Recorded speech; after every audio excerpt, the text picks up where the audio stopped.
저희가 그동안 계속해서 사도행전의 이야기를 나누었죠. 사도 바울의 이야기를 들었고 28장의 그 이야기의 스토리 속에서 끝없는 사도행전 29장을 이어간다야 되는 성령의 행전, 교회의 행전, 그리고 하나님의 역사의 행전을 바로 우리가 이어가야 된다라는 마음을 저번 주까지 나누었습니다. 저희가 사도행전 속에서 나누었던 사도 바울을 생각하면 너무 부담스러운 사람이었죠. 어찌 보면 우리가 따라가기 힘든 사람, 우리가 닮아가기 부담스러운 사람, 그리고 그가 살아왔던 인생을 돌아보면 절대 나는 그렇게 살 수 있을까? 내가 과연 그 길을 진짜 따라갈 수가 있을까? 사도 바울을 떠올리면 동질감보다는 이질감이 들었던 사람이었습니다. 나랑 비슷한 인생을 살았던 사람이라고 생각하기보다는 뭔가 이상적인 인생을 살았던 사람, 이상향의 사람, 믿음과 신앙을 생각하면 사도 바울이다라고 할 정도로 우리에게는 조금 부담스러운 사람이었죠. 하지만 오늘부터 나누게 될 요나서에 나오는 요나는 전혀 사도 바울과는 달랐던 사람이었습니다. 사도 바울은 가던 길이라도 주님이 말씀하시면 돌아올 수 있는 순종의 아이콘이었죠. 하지만 오늘부터 나누게 될 이 요나는 가던 길도 다시 더 가게 되는, 아니 하나님이 다시 돌아오라고 아무리 사인을 주셔도 자기 마음대로 자기가 뜻한 대로 내 인생 내 마음대로 살겠다, 고집불통의 인생을 살았던 사람이 바로 요나였습니다. 여러분, 남편들이 다 직장을 출근하고 이제 아침이 되면 사모님들, 아내가 되시는 분들이 다 집에 있잖아요. 아침 드라마의 가장 인기 있는 내용이 뭔지 아세요? 네, 막장 드라마입니다. 막장 드라마. 그러니까 이 밤에 하거나 주말에 하기에는 조금 부담스러운 드라마 내용을 대부분 평일 낮에 해요. 남편이 없는 사이에, 자녀들이 다 학교 간 사이에, 아무도 보지 않는 그 사이에 이제 아내들에게, 사모님들에게 내용을 전해주는 거죠. 내용이 상당히 막장인데 막 도망칩니다. 근데 끝까지 막 추적하는 거예요. 막 돈을 막 빌려줘요. 근데 막 돈을 막 떼먹고 한없이 도망가는 거죠. 뺏겼다가 찾아오고, 끝없이 이런 내용의 반복이 됩니다. 이런 막장 드라마의 내용을 가지고 있는 드라마가 도대체 왜 아침에 인기를 끄는 걸까? 왜 모든 아내들의 마음을 흡족하게 하는 걸까? 이유가 뭐죠? 이 잔상이 남는 거예요. 잔상이. 그리고 그 드라마에 나의 감정을 이입할 수가 있는 거죠. 자면 자려고 딱 누우면 잊혀지지가 않는 겁니다. 아침에 막 그 바람 폈던 그 남자를 잡았어야 되는데 막 지워지지가 않는 거죠. 돈 떼먹은 그 음순이를, 막 동순이를 그때 이걸 해가지 않고 잡았어야 되는데 막 드라마가 막 잊혀지지가 않는 거예요. 계속되는 인간적인, 상당히 자극적인, 우리 인생의 어딘가에나 한 번쯤 있을 법한 이야기들을 아침 드라마에서 가지고 있는 거죠. 오늘부터 나누게 될 요나서의 이 스토리 전개도 이와 마찬가지입니다. 전혀 우리 인생 속에 일어나지 않을 것 같은 일이 아니라 일어날 법한 일이 요나서에 등장하죠. 그리고 우리랑 전혀 진짜 이 비슷한 사람, 인간적인 사람, 아주 평범한 사람, 요나가 등장하는 겁니다. 지극히 인간미가 느껴지고 연약함과 부족함이 적나라하게 드러나고, 자기 고집과 아집이 있고, 어찌 보면 너무나 인간적이다 못해 하나님의 부르심 앞에서도 불순종의 아이콘이 되었던 사람, 그 사람이 요나였어요. 그런 요나에게 하나님은 사명을 주시고 하나님의 비전을 부어주시죠. 하나님의 곁을 한없이 도망치려고 하는 요나와 그런 요나를 끝없이 찾아오시는 사랑의 하나님. 그래서 제가 오늘 본문의 제목을 이렇게 지었습니다. 도망자 요나, 추적자 하나님. 그러니까 끝없이 하나님을 도망치는 요나와 그 도망치는 요나를 집요하게 찾아오시고 추적하시는 하나님. 그러니까 요나서가 전체 한 4장으로 이루어지거든요. 근데 이 4장의 장수가 많은 것 같은데 절수로 따져보면 48절밖에 안 돼요. 그러니까 여러분들이 함께 나누는 이번 달에 이제 요나서를 나눌 텐데 같이 요나서를 묵상했으면 좋겠고, 그 요나서의 짧은 이야기 속에 하나님이 어떤 의미를 내게 담아주시는지, 그리고 우리에게 무슨 길을 보여주시는지, 하나님은 내게 어떤 음성을 들려주길 원하시는지 같이 한 달 동안 깊이 묵상하는 시간이 되었으면 좋겠습니다. 오늘 요나서 1장 1절부터 10절의 본문을 통해서 우리가 크게 한 3가지 정도의 은혜를 나눠보길 원하는데요. 먼저 우리 1절부터 3절까지 말씀을 자막을 통해 다시 한번 읽어보도록 하겠습니다. 시작.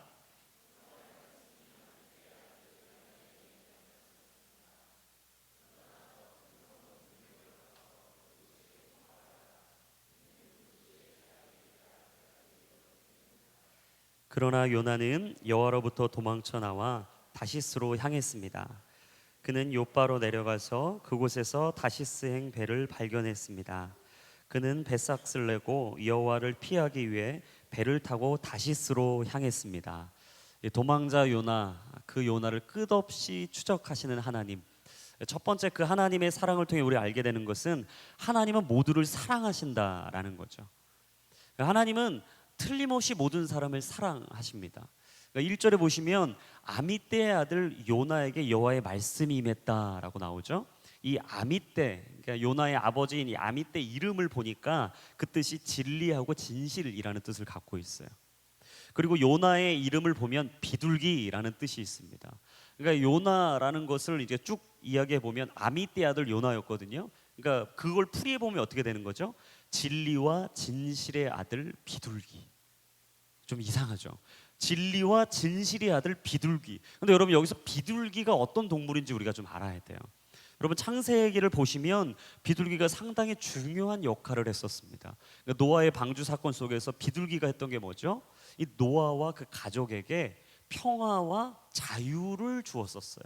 그러면서 평화와 사랑을 상징하는 감람나무 가지를 물고 왔고 결국 그 홍수가 마쳤다라는 메시지를 그 가족에게 주었었죠. 하나님께서는 위기에 처한 니느웨 사람들에게 요나를 진리와 진실과 용서와 평화를 주는 도구로 삼길 원하셨던 거죠. 척박하고 죄악 가운데 무너지고 깨어질 수밖에 없었던 니느웨. 하지만 하나님은 그 땅을 끝없이 사랑하시고 포기하지 않으시고 요나를 보내셔서 진리와 진실을 선포하길 원하셨어요. 용서와 평화를 그 땅에 전하길 원하셨던 거죠. 그리고 2절에 보시면 하나님이 요나에게 세 가지의 명령을 하셨죠. 첫 번째 뭐죠? 너희가 일어나라 였습니다. 네 자리에서 일어나라 였던 거죠. 그리고 두 번째는 그곳으로 가라 였어요. 가라. 그리고 마지막 세 번째는 가서 네가 뭘 해야 되냐? 내 음성을 선포해라. 여호와의 말씀을 담대히 선포해라. 이렇게 세 가지의 명령을 선포하라고 주셨던 거죠. 이유는 뭐였습니까? 니느웨 그 땅이 죄악으로 가득했기 때문이었다. 그런데 사실 여기까지 보면 요나가 하나님의 명령을 불순종할 이유가 없었어요. 그러니까 하나님의 명령을 안 들을 이유는 전혀 없는 거예요. 막중한 사명은 힘든 사명일 수는 있지만 영광스러운 사명인 것이죠. 그 부르심 앞에 요나는 자신의 사명의 자리에 불러주시고 파송하시는 하나님의 계획 앞에 이 저항할 이유가 전혀 없었던 겁니다. 그런데 왜 요나가 하나님의 명령을 반대하고 불순종했던 걸까? 3절 말씀인데요. 우리 3절 말씀을 한번 읽어보도록 하겠습니다. 시작. 그러나 요나는 여호와께로부터 도망쳐 나와 다시스로 향했습니다. 그는 요바로 내려가서 그곳에서 다시스행 배를 발견했습니다. 그는 배삭을 내고 여호와를 피하기 위해 배를 타고 다시스로 향했습니다. 요나가 여호와께로부터 도망쳐 니느웨가 아닌 어디로 갔다고요? 다시스로 갔다. 오늘 아까 우리가 찬양할 때 참 찬양이 콘티를 잘 짠 것 같아요. 이게 동쪽으로 동쪽으로 서쪽으로 서쪽으로 오른쪽으로 오른쪽으로 왼쪽으로 왼쪽으로. 우리 아들이 요즘 꽃게를 좋아하는데 오른쪽 왼쪽 왔다 갔다 하는 것처럼 잘 콘티 잡으신 것 같은데, 여러분 지금 요나에게 지금 니느웨로 가라고 말씀하셨거든요. 그러니까 니느웨가 어디냐? 그러니까 요바를 중심으로 동쪽에 있는 900km 떨어져 있는 곳이었어요. 아수르의 수도였죠. 근데 반대로 지금 이가 니느웨가 아닌 다시스로 갔는데, 이 다시스는 어디냐? 요바를 중심으로 서쪽으로 3000km나 떨어져 있는 곳이었죠. 이 스페인의 해안이라고 얘기했던 다시스. 그러니까 지금 니느웨와 다시스의 거리는 얼마죠? 3900km. 엄청난 거리를 떠나버린 거예요. 얼마나 가고 싶지 않았으면, 얼마나 니느웨 땅이 싫었으면 이 3배나 되는 거리를 무리를 해서까지 지금 다시스로 요나가 가고 있는 걸까? 그렇다면 땅의 사람 요나, 바다의 길을 떠나는 무리수를 두면서 왜 그는 다시스를 선택했을까? 우리가 그 이유를 좀 알아봐야 될 것 같아요. 도대체 니느웨는 어떤 곳이기에 그가 그토록 가고 싶지 않아 했던 땅이었나? 니느웨를 살펴보면 니느웨는 거대한 강대국 아수르의 그 아수르 제국의 수도였습니다. 요나의 시대 때 아수르 하면 어떤 나라였나? 이스라엘 사람들에게는요, 이 제국주의의 상징이었어요. 절대 함께할 수 없었던 나라, 늘 이스라엘을 괴롭히고 힘들게 하고 땅을 이게 착취할 뿐만 아니라 막 사람들을 압제하고 죽이고 힘들게 하고, 요나에게는 철천지 원수 나라인 아수르, 그것도 그 나라의 수도 니느웨. 그러니까 절대 가고 싶지 않은 곳이죠. 갈 수도 없는 땅이었죠. 아니, 가서는 안 되는 땅이었던 거죠. 근데 하나님이 요나를 부르셔서 그곳으로 가라고 말씀하신 거예요. 여러분, 요나의 마음을 한번 느껴보십시오. 얼마나 부담스럽겠어요. 얼마나 반감이 있었겠어요. 솔직히 하나님의 사람 예언자라고는 하지만 아마 바울이었으면 갔을 수는 있을 것 같습니다. 근데 요나는 갈 수 없었던 거예요. 너무 힘들었던 거죠. 부담스러웠던 거죠. 할아버지, 아버지한테 얼마나 많이 들었겠어요. 조상들한테, 야, 아수르는 절대 가면 안 돼. 니느웨, 그곳은 절대 가선 안 돼. 너는 생각도 하지 마. 걔네들은 상종도 하지 마. 아마 별하별 얘기를 다 들었을 거예요. 여러분, 아픔과 과거의 슬픔이 있는 그 땅을 과연 요나에게 가라고 했던 하나님의 마음은 뭐였을까? 바로 하나님은 모두를 사랑하고 있었기 때문이지만, 여러분, 인간인 요나에겐 그 마음이 없거든요. 아직 요나에겐 그 사람들을 품을 수 있는 사람이 안 됐거든요. 그리고 그들을 기억하고 충분히 품을 수 있는 자리까지 아직 못 갔거든요. 근데 하나님이 요나한테 그걸 가라고 하는 거예요. 여러분, 그 아수르 하니까 지금 감이 안 오실 수 있는데, 우리나라로 한번 생각해보면 어디를 가장 먼저 떠오르시죠? 예, 제가 말하지 않아도 벌써 몇 분이 얘기했어요. 일본이라고 얘기했어요. 여러분, 그러니까 지금 요나가 아수르를 생각할 때 우리가 어디를 생각하면 돼요? 일본 생각하시면 됩니다. 여러분, 일본 떠올리시면 그냥 기분이 나쁘잖아요. 뭔가 모르게 가깝지만 먼 나라, 그래서 가고 싶지만 가서도 뭐 별로 흔쾌하지 않은 나라. 음식은 맛있습니다.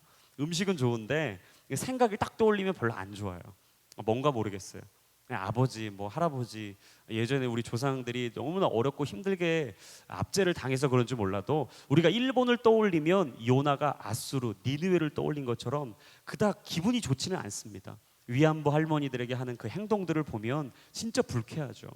적반하장으로 자신들의 잘못을 인정하지 않은 채 너희들이 문제라고, 너희들이 힘이 약해서 그런 거라고 끝없이 약자를 짓누르고 강자에는 끝없이 약한 그들을 보면, 여러분, 우리 마음에 차마 입에 담을 수 없는 분노가 일어나잖아요. 어찌할 바 모르는 우리 마음에 증오가 일어나잖아요. 그래서 여러분, 게임을 하고 운동 스포츠를 하면 한일전은 무조건 이겨야 되는 거죠. 그래서 운동 선수들이 제일 힘든 상대가 누구냐? 일본이에요. 일본. 왜냐하면 비교도 본전이 안 나와요. 그러니까 막 사람들이 막 분노에 차 있잖아요. 더 놀라운 건 이기고 있다 역전패를 당하면 이제 한국 오면 너무 어려운 거죠. 그래서 한일전은 무조건 이겨야 될 정도로 어려운 나라가 일본이죠. 요나도 마찬가지였던 거죠. 아스루 니네만 생각하면 끌어오르는 분노와 증오가 있었던 거였어요. 그래서 요나는 그토록 아수르가 싫었던 거죠. 니느웨로 가는 게 너무나 싫었던 거예요. 그래서 요나는 여호와를 피하기 위해서 배를 타고 다시스로 향했던 겁니다. 공의와 정의인가 아니면 사랑인가, 갈등을 겪고 있었던 거죠. 여러분, 우리 삶에도 공의와 정의, 여러분, 사랑이 갈등할 때가 얼마나 많아요. 하나님, 이렇게 생각하면 공의와 정의를 행하셔야 되는데 차마 내가 두 눈 뜨고 볼 수 없는 이 상황에 사랑을 이야기해 주지 마십시오. 복잡할 때가 정말 많잖아요. 하나님, 어째서 그런 나라를 사랑하라고 하십니까? 어째서 그 사람을 내 마음에 품으라고 하십니까? 왜 내게 이 시간을 떼어서 그 사람을 섬기라 하시고, 왜 내가 노력하고 땀 흘려서 얻었던 그 결과물을 착취하고 자기가 한 것처럼 자기의 유익을 취하는 그 상사를 보며, 여러분, 직장에서 분노할 수밖에 없는 우리는 날마다 경험하게 되잖아요. 그리고 얘기하죠. 오 주님, 공의와 정의를 당장 이곳에 펼쳐주십시오. 사랑이라고 하기에는 너무나 멉니다. 힘듭니다. 여러분, 힘든 거잖아요. 하나님, 정말 너무합니다. 공의와 정의로 당장 이 상황을 새롭게 하시고 역전시켜 주십시오. 하나님의 뜻과 요나의 뜻이 정면으로 충돌하고 있는 거죠. 과연 내가 하나님의 뜻을 따라야 될 것이냐, 아니면 내 스스로 있는 내 뜻을 따를 것이냐. 근데 로마서 10장 12절과 13절에 이렇게 말씀하십니다. 우리 같이 자막을 통해 한번 읽어보겠습니다. 시작. 유대 사람이든 이방 사람이든 차별이 없습니다. 동일하신 주께서는 모든 사람의 주가 되셔서 그분을 부르는 모든 사람에게 부요하게 하십니다. 주의 이름을 부르는 사람은 누구든지 구원을 받을 것입니다. 도저히 사랑할 수 없는 상황, 도저히 품을 수 없는 사람들. 하지만 하나님의 속성은 사랑이라고 말씀하십니다. 모든 사람에게 차별이 없으시고 모두를 품으시는 하나님. 끝없이 원수와 적일지라도 그를 끝까지 포기하지 말아야 한다라고 말씀하시는 하나님. 그래서 우리는 사랑을 알고 배웠기 때문에 여러분 이 뜨거운 여름에 아우리치 가는 거예요. 도저히 갈 수 없는 그 나라로 우리는 갈 수밖에 없는 거죠. 하나님의 이끄심이고 하나님의 부르심이고 하나님의 강권적인 그 사랑을 우리는 거부할 수가 없는 겁니다. 그래서 벌써 10년이 다 되도록 우리가 일본 땅에 그 원수의 나라, 차마 입에 담을 수 없는 그 나라의 러브 소나타를 하고 있잖아요. 모두가 다 러브 소나타 시작할 때 안 된다고 얘기했습니다. 어렵다고 얘기했어요. 대부분의 성도들이 그곳에 동참하지 않을 거라고 얘기했어요. 그리고 이거 반드시 하다가 금방 끝날 거다 얘기했어요. 왜냐하면 어마어마한 에너지와 돈과 재정과 시간과 그 사람이 투자해야 됐거든요. 근데 여러분 지금까지 이어져 왔어요. 내년이면 이제 10주년이에요. 러브 소나타, 일본 땅을 사랑하고 그들에게 사랑을 나눠준 게 벌써 10년이 됐습니다. 여러분 왜 그걸 할 수밖에 없는 거죠? 왜 오늘의 교회가 그걸 감당할 수밖에 없는 거죠? 왜 이 자리에 있는 우리가 이 뜨거운 여름 젊음을 투자하고 시간을 드리고 재정을 드리면서까지 내 인생의 일부분, 아니 전부를 드리겠다는 결단을 하면서 왜 우리는 그곳에 가야 하는 겁니까? 하나님은 모두를 사랑하시기 때문이에요. 아니 그것도 아직도 사랑하고 계시다고 말씀하시기 때문이죠. 이슬람, 끝없이 테러를 하고 모든 전 세계를 멘붕에 빠뜨리는 그 이슬람 IS를 왜 우리는 마지막까지도 포기할 수 없는 거죠? 하나님은 그들도 사랑하신다라고 말씀하기 때문입니다. 절대 용서할 수 없고 용납할 수 없지만 하나님은 용서하라고 말씀하세요. 하나님은 품어주라고 말씀하세요. 끝없이 그 사람의 관계를 회복하라고 말씀하세요. 사랑하는 여러분, 혹시 내가 지금도 어떤 사람 용서하지 못하고 계시다면 오늘 이 예배가 마치고 돌아가는 순간 그 사람과 화해와 일치가 있기를 예수님의 이름으로 축복합니다. 하나님이 그 사람도 사랑하신대요. 그 자리도 사랑하신대요. 그것도 포기할 수 없대요. 그 직장도 나는 끝까지 포기할 수 없다고 말씀하세요. 그래서 주님이 우리를 그 자리로 부르신 거죠. 그래서 주님이 작은 것이지만 나누라고 말씀하시는 거죠. 그래서 주님이 그곳으로 우리에게 가라고 말씀하시는 거죠. 왜냐하면 사랑이 능력이기 때문입니다. 사랑이 전부이기 때문입니다. 하나님의 사랑을 알고 날마다 내가 그것을 노래할 때 하나님은 그 사랑을 통해 우리의 인생에 전부를 가져가시고 이루신다 말씀하시는 겁니다. 사랑의 용기로 진정한 승리를 얻는 인생을 사십시오. 사랑으로 차마 이룰 수 없는 저 하늘의 높은 곳까지 이룰 수 있는 하나님의 뜻을 품으십시오. 그럴 때 하나님은 우리를 통해 세계 열방, 아니 많은 영혼을 주께 돌이키는 아름다운 생명의 통로로, 사랑의 통로로 우리를 삼아주시고 이끌어주시고 인도해 주실 줄로 믿습니다. 그 사랑 안에 오늘 하루도 이번 한 주로 승리할 수 있기를 예수님의 이름으로 축복합니다. 두 번째는 4절부터 6절까지 말씀이에요. 우리 4절부터 6절까지 말씀 같이 한번 읽겠습니다. 시작.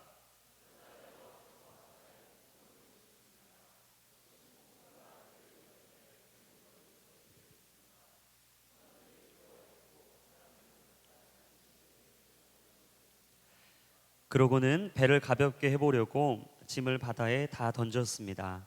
그러나 요나는 배 밑층에 내려가 누워 깊이 잠들었습니다. 선장이 그에게 다가와서 말했습니다. 내가 어떻게 잠을 잘 수 있느냐? 일어나 내 하나님께 소리쳐 부르짖어라. 혹시 하나님께서 우리를 생각해서 우리가 죽지 않게 될지도 모른다. 도망자 요나와 끝없이 그를 추적하는 하나님. 두 번째, 우리는 이 관계를 통해 하나님은 우리를 아직도 부르고 계신다라는 것을 알 수가 있죠. 하나님은 사람을 부르실 때 여러 가지 방법을 사용하세요. 그러니까 다 똑같이 부르시지 않습니다. 어떤 사람에겐 이 모양으로, 어떤 사람에겐 저런 모양으로, 각양각색으로 하나님은 사람들을 부르시죠. 그리고 하나님은 정확한 타이밍에 당근과 채찍을 주세요. 그러니까 밀고 당겨야 될 때를 아시는 거죠. 그러니까 밀당의 고수가 누구냐? 하나님이십니다. 여러분, 사랑의 스킬을 배우고 인생의 길을 보시려면 하나님 앞에 계시면 돼요. 그리고 말씀 앞에 내 인생을 두면 하나님이 정확하게 그 길을 알려주십니다. 그러니까 하나님이 이 고수이시기 때문에 어떤 사람에게는요, 이제 앞길의 문을 활짝 열어주실 때가 있어요. 당장을 하나님께 와야 되기 때문에 문을 활짝 열어주세요. 근데 어떤 사람에겐 가도 길을 안 열어주실 때가 있어요. 어떤 사람에겐 어렵고 힘든 시간을 길게 주실 때가 있습니다. 그러니까 그 시간이 도대체 언제 끝나나, 나는 도대체 언제 평화를 얻나. 근데 반면 어떤 사람에게는요, 그 어렵고 힘든 시간이 정말 짧은 거예요. 눈코 뜰 새 없이 그냥 딱 지나가니까 난 왜 이렇게 인생이 편하지? 라고 생각이 들죠. 어떤 사람에게는 큰 웅덩이 함정에 빠져서 도대체 나 혼자 이곳에 있는구나 라고 생각이 들 때가 있지만, 결국 그 웅덩이에서 드러내시고 인생의 역전을 이루었던 요셉처럼 인생의 완전히 반전을 이루실 때도 있죠. 그리고 사자굴에서 나의 인생의 옳은 길만을 쫓겠다고 이야기하며 살아갔던 다니엘이 어려움을 겪은 것처럼 내 인생에 끝없는 죽음의 위기에 모면을 당할 수 없는 그 길로 갈 때가 있지만, 하나님은 정확하게 사자의 입을 완전히 닫아버리시고 기적과 이적으로 내 인생을 이끌어 가실 때가 있어요. 여러분, 하나님은 이렇게 사람을 전혀 다른 모습으로 부르십니다. 그리고 그 사람에게 알맞은 상황과 때에 맞게 부르시죠. 여리고성의 거대한 성을 예상하지 못했던 방법으로 승리하게 하셨지만, 정말 작았던 아이성을 함락시키지 못하고 패배를 겪을 수밖에 없었던 쓴 잔을 마셨던 그들처럼 우리 인생을 여러 가지의 방법으로 이끌어 가십니다. 그렇게 하나님은 사람의 방법이 아닌 하나님의 방법대로 우리를 부르시는 거죠. 여러분, 신앙이 무엇입니까? 신앙이란 삶의 이야기를 만들어가는 거예요. 신앙이란 예수님과 함께 사는 삶의 스토리입니다. 그래서 내가 삶을 살아가면 살아갈수록 어떤 일이 벌어져야 되냐? 하나님과 내 이야기가 있어야 되는 거죠. 신앙인이다, 믿음의 사람이다, 그럼 이런 스토리가 있어야 됩니다. 하나님이 내 안에, 내가 하나님 안에 있는 일. 내가 주님의 말씀을 붙잡고 기도하고 그 말씀을 따라갔더니 하나님이 그 말씀대로 이루시고 역사하시는 기적의 사건들. 여러분, 이 스토리가 쌓이는 게 무엇이냐? 이게 신앙입니다. 일주일에 한 번 왔다가 그냥 집에 가고 끝나는 게 아니에요. 여러분, 여기서 2시간 예배 드리고 찬양하고 손 들고 갔다가 이곳만 나가면 세상 사람이 되는 거, 여러분, 이게 신앙 아닙니다. 끝없이 내가 무엇을 하든 어디에 있든 누구와 있든 어느 시간을 쓰고 있든 어느 자리에 내 삶을 살아가고 있든 늘 코람데오 하나님 앞에 사는 거죠. 내가 하나님이 이곳에 보고 계시고 나를 주목하고 계시고 내 인생 속에 아직도 나를 통해 일하고 계시는 걸 보는 것, 여러분, 이게 신앙생활인 줄로 믿습니다. 여러분, 그렇게 살아가야 하나님이 내 안에, 내가 하나님 안에 있는 걸 경험하는 거예요. 근데 요나의 신앙 상태는요, 완전히 바닥을 치고 있었어요. 그러니까 신앙의 사람이다라고 말할 수 없을 정도로, 예언자다라고 차마 요나를 이야기할 수 없을 정도로 요나는 영적인 바닥을 치고 있었던 거죠. 근데 그런 그를 부르시는 하나님의 방법이 뭐였냐? 바다의 폭풍을 일으키는 거였어요. 여러분, 바다의 폭풍을 일으킨 건 어떤 일인 거죠? 천재지변이 일어난 거예요. 그러니까 막 해일이 일어난 거죠. 홍수가 일어나서 그 댐이 범람한 것처럼 아주 놀라운 일을 일으켜서 지금 요나를 부르고 계시는 상황인 거예요. 사랑 여러분, 인생에 어려움이 온다고 해서 여러분 무조건 나쁜 것이 아니라는 것을 꼭 기억할 수 있기를 축복합니다. C.S. 루이스는 고통에 대해서 이렇게 이야기했어요. 고통은 귀먹은 세상을 불러 깨우는 메가폰이다.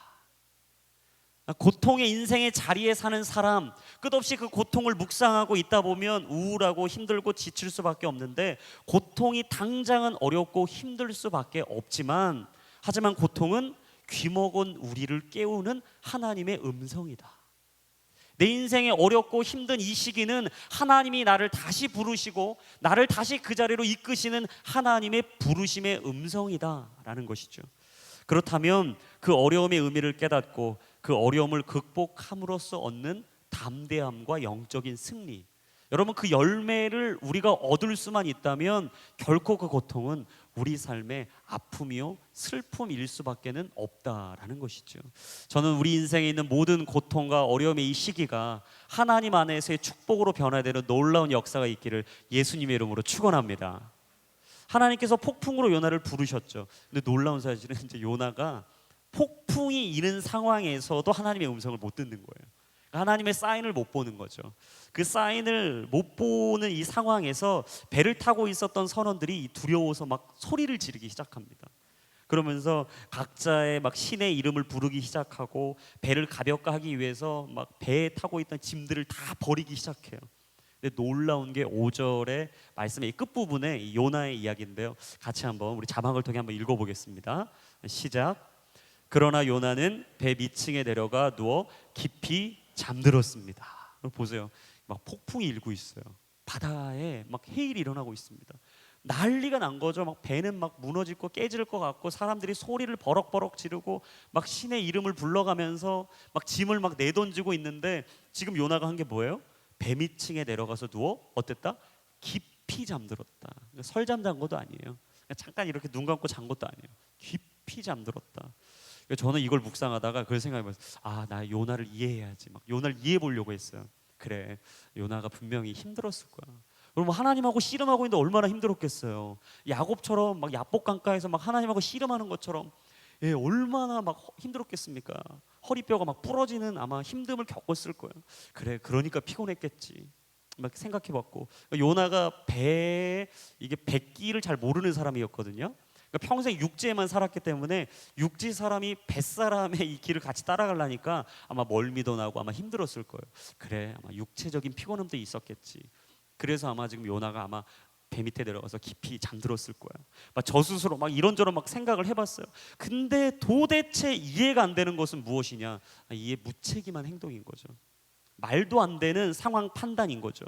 하나님께서 넓은 바다에서 폭풍으로 요나를 부르고 계신데도 그가 못 듣고 있다. 이거만큼 바보같이 멍청한 사람이 어디 있습니까? 근데 요나는 하나님의 사인을 모르고 있었던 거예요. 여러분, 영적으로 무뎌지면 하나님의 사인이 안 들립니다. 영적으로 다운이 돼 있으면 하나님이 아무리 큰 소리로 불러도요 안 들려요. 여러분, 이 청력이 떨어지신 분들에게 소리를 질러보신 적 있으세요? 저희 아버지는 좀 청력이 많이 떨어지셨거든요. 그래서 제가 이제 예전에 아버지를 부를 때는 적당한 톤으로 불렀어요. 근데 요즘 아버지를 부르면 막 두 옥타브, 세 옥타브 올려야 돼요. 그래서 밖에 막 2, 3층에 계시는 막 아마 우리 집 주변에 계시는 분들이 싸우는 줄 알 거예요. 왜냐하면 안 들리기 때문에 소리가 높아져야 됩니다. 여러분, 영적으로 다운돼 있고 영적으로 이게 어두워져 있는 사람에게는요 아무리 크게 불러도 잘 안 들려요. 이유는 들을 수 있는 귀가 닫혀 있기 때문이죠. 그러니까 들을 수 있는 영적 센서가 없는 거예요. 아무리 저도 못 알아보고 눈을 가려지고 귀가 닫혀 있는 요나. 그러자 하나님께서 이제 천재지변으로 부르시다 못해 이제 어떻게 하냐? 선원 선장들의 입을 빌려서 부르시죠. 그게 6절 말씀이거든요. 우리 본문의 6절 말씀 다시 한번 읽어보겠습니다. 시작. 다가와서 말했습니다. 내가 어떻게 잠을 잘 수 있느냐? 일어나 내 하나님께 소리쳐 부르짖어라. 혹시 하나님께서 우리를 생각해서 우리가 죽지 않게 될지도 모른다. 하나님께서 이제는 요나를 부르시는데 선장의 입술을 빌어서 부르시는 거죠. 하나님은 여러 가지 방법으로 우리를 부르시죠. 자연을 통해서도 우리에게 막 사인을 주시고 사람의 입술을 빌어서도 하나님이 우리를 부르시는 거예요. 여러분, 그래서 우리를 위해 기도해 주는 사람들의 이야기를 잘 들으셔야 됩니다. 나를 위해서 중보해 주는 분들 있잖아요. 그 사람들의 이야기를 잘 귀담아 들으셔야 돼요. 하나님이 그 사람들을 통해 말씀하실 수 있거든요. 그리고 여러분들의 멘토가 되시고 믿음의 선배가 되시는 분들의 이야기를 잘 들으셔야 돼요. 그리고 설교 때 선포되는 하나님의 음성의 말씀을 귀 기울여 들으실 필요가 있습니다. 그리고 여러분들을 사랑하고 아끼시는 여러분의 부모님의 이야기를 잘 들어서 여러분 인생에 담아 놓으셔야 돼요. 왜냐? 하나님께서는 어떤 사람을 통해 어떤 상황에 어떤 사인을 주실지 아무도 몰라요. 여러분, 오늘 하나님의 음성이 임하기를 예수님의 이름으로 축복합니다. 그 여러분들이 돌아가시다가 하나님이 여러분들에게 사인을 주실 수도 있어요. 오늘 여러분들이 잠들기 전에 하나님 묵상 하나 읊조리고 잠이 들기도 전에 하나님이 환상으로 보여주실 수도 있어요. 어떻게 하나님이 우리를 부르실지 하나님의 방법은 우리 전혀 모르는 거죠. 그래서 우리가 깨어 있어야 되는 것이고, 그래서 하나님께 붙들려 있어야 되는 것이고, 그래서 우리가 날마다 하나님 앞에 영적인 안테나를 세우고 있어야 하는 거예요. 하나님께서 부르실 때 믿음으로 반응하고 바로 순종할 수 있는 은혜가 있기를 예수님의 이름으로 축복합니다. 여러분, 너무 복잡하게 생각하지 마십시오. 너무 멀리, 너무 깊이 생각하지 마세요. 하나님이 우리에게 말씀하시는 그 길이, 그 뜻이, 그 말씀이 가장 좋은 길이고 가장 좋은 뜻인 줄로 믿습니다. 순종하는 길이 가장 빠른 길입니다. 순종하는 길이 가장 선한 길입니다. 그리고 순종하는 길이 가장 최선의 길입니다. 사무엘상 15장 22절에 이렇게 말씀하시죠. 여호와께서 번제와 다른 제사를 그의 목소리를 청종하는 것을 좋아하심같이 좋아하시겠느냐? 순종이 제사보다 낫고 듣는 것이 숫 양의 기름보다 나으니라. 할렐루야. 여러분, 이 말씀을 붙잡으시고 그 말씀에 순종하십시오. 그리고 하나님이 부르시고 이끄실 때 그 순종의 뜻을 하나님께 보이십시오. 순종이 지혜입니다. 순종이 탁월함입니다. 하나님의 부르심 앞에 깨어 순종함으로 귀하고 복된 열매를 맺는 인생을 사십시오. 하나님께서 부르실 때 믿음으로 반응하며 내가 여기 있습니다, 주님 나를 보내십시오, 주님 뜻대로 나를 사용하여 주십시오, 하나님께서 원하시고 뜻하시는 그 길로 내가 나아가겠습니다. 순종의 삶으로, 결단의 삶으로, 믿음의 삶으로 내 인생을 드리오니 주님 나를 받아 주시옵소서. 그렇게 믿음으로 날마다 반응하며 주님께 붙들려 쓰임받는 평생의 인생 되시기를 예수님의 이름으로 축복합니다. 마지막 세 번째는 7절부터 10절입니다. 마지막 같이 한번 읽겠습니다. 시작.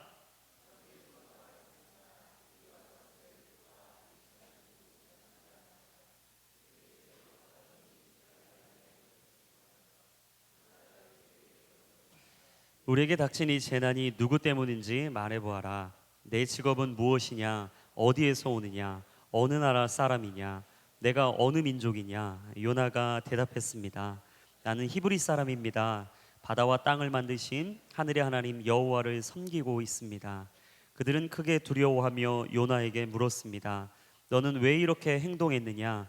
그들은 그가 여호와 앞에서 도망치고 있다는 것을 알게 됐습니다. 그가 그들에게 말했기 때문입니다. 도망자 요나와 끝없이 추적하는 하나님을 통해서 세 번째 알게 되는 것은 하나님은 끝까지 포기하지 않으시는 분이다라는 거죠. 결국 선원들이 이런 어려움을 초래한 사람이 누군지를 알고 싶었어요. 그래서 그들이 택했던 방법이 뭐냐면 제비뽑기였습니다. 늘 구약에 보면 항상 하나님의 뜻을 알려고 할 때 제비를 뽑았어요.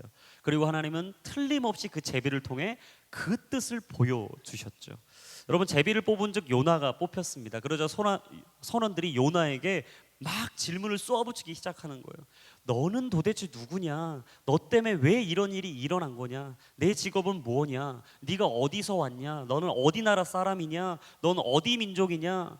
여러분, 막 계속 지금 요나에게 막 밀어붙이기 시작하는 거죠. 정신 차릴 겨를도 없이 요나를 코너로 몰아넣고 있는 거예요. 여러분, 정신이 멍했던 요나도요, 지금 이 질문을 막 듣고 있으면 막 정신이 바짝 났을 것 같아요. 옛말에도 쥐도 궁지에 몰리면 고양이를 문다고 하잖아요. 그러니까 막 코너에 지금 몰리고 있는 요나가 지금 막 상황의 판단이 안 되긴 하지만 막 정신이 번쩍 들긴 했던 거죠. 그래서 자신도 모르게 하나님을 자신의 입술로 고백해 버려요. 그리고 내가 어떤 사람이다, 어디 나라 사람이다 얘기하죠. 그리고 하나님의 뜻대로 내가 움직여야 하는 것이 아니라 내 뜻대로 하나님이 움직여야 된다라고 생각했던 요나는 드디어 자신의 입술로 하나님을 부르짖기 시작하죠. 여러분, 하나님을 믿는데도 도저히 하나님의 말씀을 순종할 수 없었던 요나였어요. 우리도 이럴 때 얼마나 많습니까? 그러니까 하나님을 믿는데 하나님의 뜻을 순종하기는 너무 어려운 거죠. 분명 이게 좋은 거고 옳은 거고 맞는 거라고는 생각은 하는데 그 길을 따라가기는 진짜 힘든 거예요. 왜요? 가면 힘들어질 걸 너무 잘 아니까. 거기를 따라가면 내 인생이 너무나 버거워지고 복잡해질 걸 너무 아니까. 내가 하나님을 너무 잘 아는데 나는 일주일에 2시간의 하나님이면 됐다라는 거죠. 일주일에 2시간이면 됐다. 그 하나님 정도로 나는 제한하고 싶다. 주님, 저랑 하나님은 이 정도 거리를 좀 유지했으면 좋겠습니다. 더 이상은 나하고 가까이 오지 마십시오. 하나님은 출입 금지다. 내 인생에 딱 스티커를 붙여놓는 거야. 하나님은 내 인생에 출입 금지.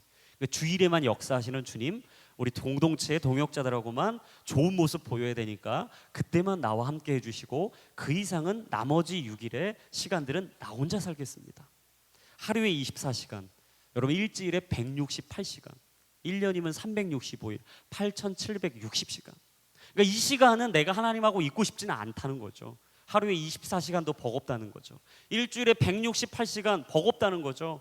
1년에 365일, 여러분 생각해 보세요. 8760시간 생각만 해도 어마어마한 시간이죠. 도저히 이걸 어떻게 계산했나? 미리 계산했죠. 여러분 계산해서 왔는데 계산해도 저도 복잡한 거예요.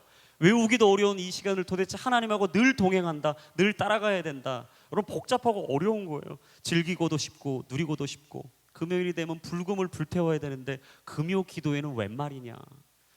여러분 주말이 되기도 전에 빨간 날이 있으면 휴가 하루 더 붙여서 주일까지 징검다리 연휴를 만들면 놀랍게도 2박 3일, 3박 4일의 짧은 동남아를 이렇게 딱 돌아다니며 여행할 수 있는데 내가 왜 주일날 굳이 교회를 가서 예배해야 되냐? CGN이 있지 않냐? 막 스스로 막 타협이 될 때가 있잖아요. 그만큼 내가 느끼는 대로, 내가 생각하는 대로 그냥 내 하나님 정도로만 내가 만들고 싶었던 거죠. 요나가 그러던 거예요. 하나님, 이 정도의 하나님이면 됐습니다.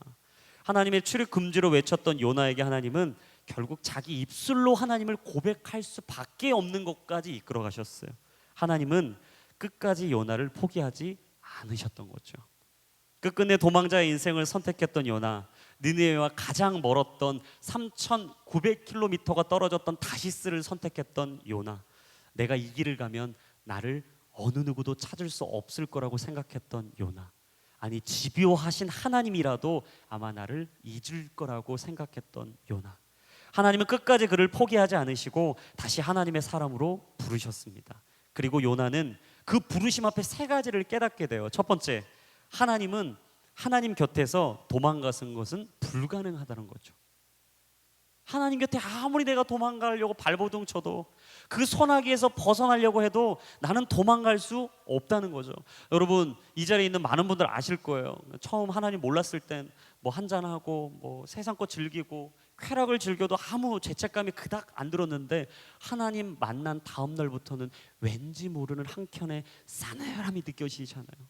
두 번째, 요나는 이걸 깨달았죠. 하나님께서 주신 사명을 피하는 일은 불가능하다. 그러니까 사명자의 부르심은 벗어날 수 없는 부르심이다. 강력한 하나님의 콜링은 절대 떠날 수 없는 자리다라는 걸 깨달았어요. 그리고 마지막 세 번째, 하나님의 사랑에서 피하는 일은 불가능하다. 하나님은 진짜 사랑의 하나님이구나. 공의와 정의보다 더 크신 하나님의 사랑. 요나가 이런 깨달음을 얻게 된 이유, 그리고 이 깨달음을 얻게 된 이 상황, 이유가 뭘까요? 하나님은 사랑이시기 때문이었죠. 하나님은 인간의 사랑과 다르십니다. 사람의 사랑은요 늘 이 두 가지예요. 첫 번째, if의 사랑이에요. 만약에, 그러니까 만약에 네가 나한테 잘해주면 나도 너한테 잘해줄게. 만약에 이 일이 잘 되고요, 하나님 나한테 길을 활짝 열어주시면요, 내가 헌금 많이 할게요. 내가 지금 이 사람 만나서 잘 되면 하나님 그 다음에 가정 꾸려서 나중에 하나님 섬길게요. 늘 만약이에요, 만약에. 근데 만약에는 잘 안 일어나거든요. 그럼 만약에 잘 안 일어납니다. 근데 두 번째, because of, 때문에, 뭐뭐 때문에, 그 사람이 잘생겼기 때문에 사랑하겠다. 그 사람이 이쁘니까 사랑하겠다. 그러니까 인간의 사랑은 늘 조건이 따라요. 뭔가가 이게 붙여져야만, 단서가 있어야만 사랑하기 시작하죠. 그리고 그 사람이 집이 준비됐기 때문에 결혼할 거고, 그 사람이 좋은 차를 끌기 때문에 결혼할 거고, 그 사람의 집안이 좋으니까 결혼하고, 그 사람의 학벌이 좋으니까 결혼하고, 그렇기 때문에 만약에 그렇게 되면 내가 사랑하겠다. 근데 하나님의 사랑은 완전히 달라요. 인간의 사랑을 초월해요. 인간의 사랑이 감히 상상할 수 없는 사랑이에요. 그 사랑은 무엇인가? 바로 인스파이드 오브죠. 그럼에도 불구하고의 사랑. 그럼에도 불구하고 네가 지금 내 곁을 떠나도, 네가 지금 내 음성을 듣지 않아도, 네가 지금 내게 좋은 것을 주지 않아도, 네가 괜찮은 집안이 아니어도, 네가 멋지고 잘생기고 이쁘고 휘황찬란한 미래가 보장돼 있지 않아도, 그럼에도 불구하고 하나님은 우리 모두를 사랑하시는 분이라는 거죠. 하나님은 어느 누구도 포기하지 않으시는 그 사랑이 많으신 하나님이십니다. 여러분, 하나님은 그 사랑을 포기하지 않으시죠. 그래서 아무리 우리가 떠나고 우리가 도망쳐도요, 하나님은 다시 우리를 그 자리로 돌이켜 오세요. 우리가 아무리 하나님이 없다고, 나 하나님 머리 버릴 거라고, 하나님 대적할 거라고, 나 미워해달라고, 나에게 살아계신 거 보여줘보라고, 아무리 우리가 우리 입술로 하나님을 대적하고 주님을 멀리하겠다 이야기해도 하나님은 우리 입술에 아버지의 말씀을 다시 심도록 우리를 돌이켜 주시죠.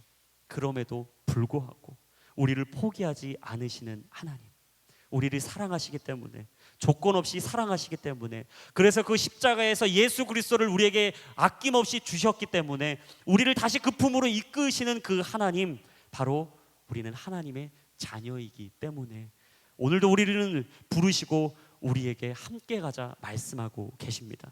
사랑하는 여러분, 세상이 당신에게 끝없는 질문을 던질 때 네가 어느 사람이냐고, 너 어디서 왔냐고, 너 어느 신분이냐고, 너 왜 이런 일을 하고 있느냐고 끝없이 여러분의 인생을 코너로 몰고 여러분의 인생에 되묻고 질문을 이야기할 때 여러분 그때 기억하십시오. 여러분은 하나님의 자녀입니다. 사랑받는 하나님의 자녀입니다. 그 목숨을 내어주시고 십자가를 버리시며 끝까지 피 흘리시기까지 우리를 사랑하셨던 그 하나님의 사랑을 얻고 있는, 아니 그 사랑으로 살아난 하나님의 자녀입니다. 여러분 이거 잊지 마십시오. 하나님과 너무 멀리 가셨다고 이 자리 느끼신 분들 계실 거예요. 그래서 정말 오랜만에 이 예배 오신 분들도 계실 겁니다. 여러분 잘 오셨어요. 이 예배로 하나님은 여러분들을 부르신 겁니다. 도망치는 요나처럼 하나님 품을 도망치고 싶었던 여러분 인생을요, 하나님은 끝없이 추적하셔서 지금 여러분들을 이곳에 불러주신 거예요. 일주일 동안 힘들고 어렵게 사시다가 야 진짜 내가 과연 신앙인일까, 바닥을 치고 요나처럼 목마르고 메마른 인생을 사시다가 일주일에 그 수많은 168시간을 허겁지겁 사시다 이 자리에 오신 분 계시죠? 잘 오셨습니다. 잘하셨어요. 여러분 하나님이 여러분과 일주일 동안 함께 하셨어요. 그리고 하나님은 끝없이 여러분을 추적하셔서 이곳으로 부르신 겁니다. 그래 아마 이곳에 인생 과연 나한테 뭐가 되겠냐, 나 되는 거 아무것도 없다, 도대체가 내 인생을 돌이켜 보면 어느 것도 내 인생 잘 된 거 없다, 그냥 내 마음대로 살자, 내 뜻대로 살자, 그게 좋은 거다. 그리고 좋은 게 좋은 거니까 다들 인정하고 이신 저신 뭐 다 인정하고 먹는 것도 괜찮고 마시는 것도 괜찮고 뭐 이것저것 쾌락과 유흥 누리면서 살다가 그렇게 저렇게 살다가 마지막에 하나님 뭐 섬기다가 그렇게 내 인생 끝내면 되지라고 안일한 마음 속에 사시는 영적인 안일함 속에 회색지대에 사시는 분들 여기 계실 거예요. 여러분 하나님이 오늘 여러분 부르십니다. 그리고 다시 하나님 품으로 돌아오라고 말씀하세요. 여러분 돌이켜야 살아납니다. 돌아가야 살아납니다. 다시 하나님 품으로 가야 우리 인생이 살아납니다. 내가 하나님의 말씀으로 채워져야 내 인생에 영원한 생명이 임하는 줄로 믿습니다. 여러분 내가 하나님께 쓰임 받아봐야 여러분 인생의 재미를 알아요. 내가 좋은 데 가서 좋은 거 끌고 여러분 그런다고 재밌어지지 않아요. 운동 여러분 취미 정도만 하시지 더 이상 안 됩니다. 여러분 중독에 빠진 분들 보시죠. 중독이 그 사람을 이끌어주고 지탱하지 않아요. 하다 보면 그 중독이 내 마음을 해소해주고 내 기분의 카타르시스를 뭔가 올라오게 하는 것 같은데요. 여러분 중독되고 빠지면 빠질수록 일어나는 문제는 뭐냐, 내가 점점 어둠의 늪에 빠진다는 거예요. 하나님과 더 멀어진다는 거죠. 근데 멀어지면 멀어질수록 내 인생은 메마르게 돼 있습니다. 왜냐하면 하나님 안에 있을 때만 우리는 살아날 수 있기 때문이에요. 하나님께 붙들려야만 우리는 주님께 쓰심 받을 수 있는, 하나님이 쓰시는 귀하고 복된 도구요 사용받는 하나님의 일꾼이 될 수 있기 때문입니다. 여러분 하나님이 여러분들을 보고 계심을 잊지 마십시오. 그래서 시편 기자는 139편에 이런 이야기를 했어요. 오늘 우리가 이 말씀 마지막 한번 읽어보면서 같이 기도했으면 좋겠는데요. 우리 자막을 통해 139편 7절에서 10절까지 말씀, 우리 인생의 믿음의 고백이라는 마음으로 같이 한번 읽어봤으면 좋겠습니다. 시작. 내가 주의 영을 떠나 어디로 가겠습니까? 내가 주 앞을 떠나 어디로 피하겠습니까? 내가 하늘로 올라가도 거기에 계시며 지옥의 잠자리를 마련해도 거기에 계십니다. 내가 새벽 날개를 타고 바다 저 끝에 내려앉더라도 어디에서든 주의 손이 나를 인도하시며 주의 오른손으로 나를 꼭 붙드실 것입니다. 아멘. 여러분 그 주님이 오늘 우리와 함께 하시고 여러분 인생의 주인이십니다. 그리고 그 사랑의 하나님이 끝까지 여러분들을 추적하셔서 이곳으로 부르셨습니다. 인생의 위기에 있는 분들, 그 고통은 여러분들을 부르는 하나님의 사인입니다. 하나님이 안 보이시고 답답해서 하나님의 곁을 멀리 도망치고 싶으셨던 분들, 하나님이 오늘 살아계신 여호와 하나님의 모습을 보여주실 겁니다.